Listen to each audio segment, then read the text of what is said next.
Good evening, I'm the Friendly Senpai, and today we are going to be talking about Empty Horizons, which is an otome visual novel created by ebi-hime and released on Steam in July. It tells the story of Miri, who is leaving her all-girls school in Italy to go live with her uncle in France when her father dies. Taking her there is Leon, who is a tactless joker that seems to only give a damn about seducing older women. He has been working with her family for years, but not all is as it seems, which is something that Miri is forced to learn on their journey together.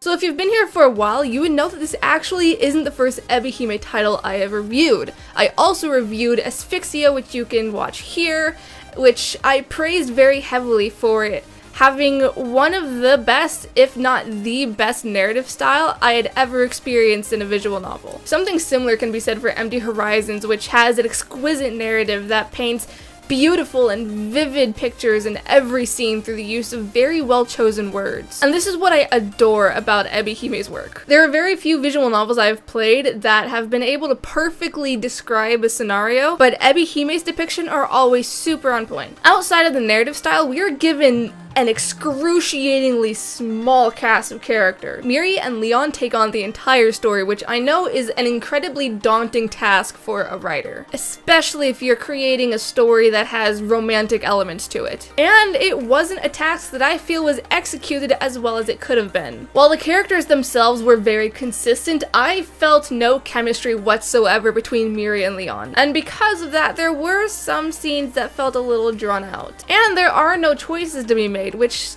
doesn't help matters. Or rather, there is a single choice, but it's only one choice, and you can only make it in the very beginning of the game on your second playthrough. And it is this decision that really is the only reason that Empty Horizons has any real replay value. Upon your second playthrough, you'll be introduced to a few extra lines of text and dialogue that give you a little more insight into these characters and what they're thinking in these scenes. And there are a couple of mini scenes sprinkled throughout the main story. However, that does pretty much wrap up all of the replay value. It's not like Asphyxia, where there are different routes and you can have a completely different experience depending on how you play the game. It's just you get some more insight in one path, and then in another path you get like a single scene.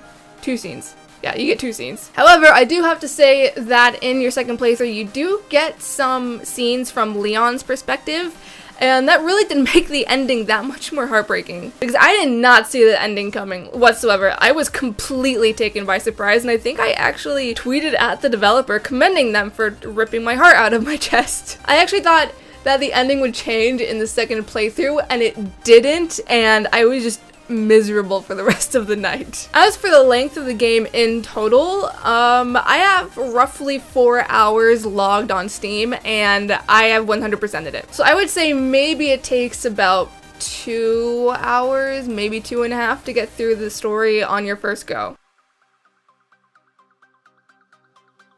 Once again, fans were presented with a watercolor style of artwork that almost looks like it was created from using traditional medium. There's not much I can say that I haven't said in the past. Everything from the characters to the world design can only be described as stunning. It is absolutely beautiful. I mean, the background art itself looks like it could be hung in an art gallery. The girls' school that Miri attends has this really nice wrought iron gate that was filled with all these little minute details that are easily missed at first glance, but when you really look at it, you can see that there's an actual iron-like texture to the designs that have been welded into the bars. And the scenic scenes completely blew me away. The beach was absolutely gorgeous, with the rolling waves and the white foam breaking against the sand, and the varying hues of blues that provided a sense of depth to the ocean itself. And looking at the lakeside scene also really makes you appreciate the artist's ability to recreate realistic looking textures, like with what you see in the grasses and the bushes. Moving on to character designs, as I said, there are only 2 characters in the story, so I was pleasantly surprised to see that Miri had multiple outfits. Everything she wore had a very classy and elegant look to it, and I appreciated how the artist was able to deviate from the very specific style she is seen in the beginning of the game to something a little more modern, while still maintaining the overall look and feel that is very Miri. Leon, unfortunately, wore the same exact outfit in every one of his scenes, with the exception of, I think, one of the endings. The only thing that was ever changed was that sometimes he wouldn't wear his jacket, or sometimes he wouldn't wear his dog tags, and that was about it. But he has freckles.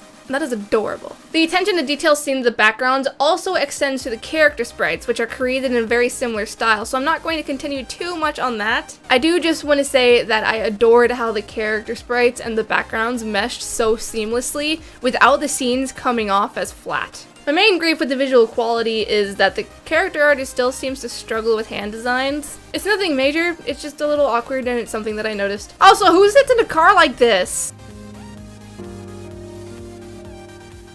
So, TLDR, I enjoyed the experience of playing Empty Horizons. Is it my favorite work from ebi-hime? No. It's a little too short for my taste. There's no real variety because there are no decisions to make. The music, which was good, was a little loud and uneven. And there were some parts that I felt dragged on a little longer than they needed to. However, the visual quality is spectacular. I love ebi-hime's narrative style, and there is enough replay value to warrant 3 playthroughs in total. For $3 on Steam, I would definitely buy this again, and I suggest that anyone who has enjoyed ebi-hime's work in the past or just wants a short visual novel to kill time with, I would suggest that you would get this. Anyways, those are my thoughts on Empty Horizons. If you have played it, be sure to let me know what your thoughts are in the comments below, and if you haven't played it, let me know what kind of titles you're interested in me playing, reviewing. Otherwise, you can find all of my social media as well as my Patreon in the description below. And happy unbirthday, and remember that Senpai loves you. Bye!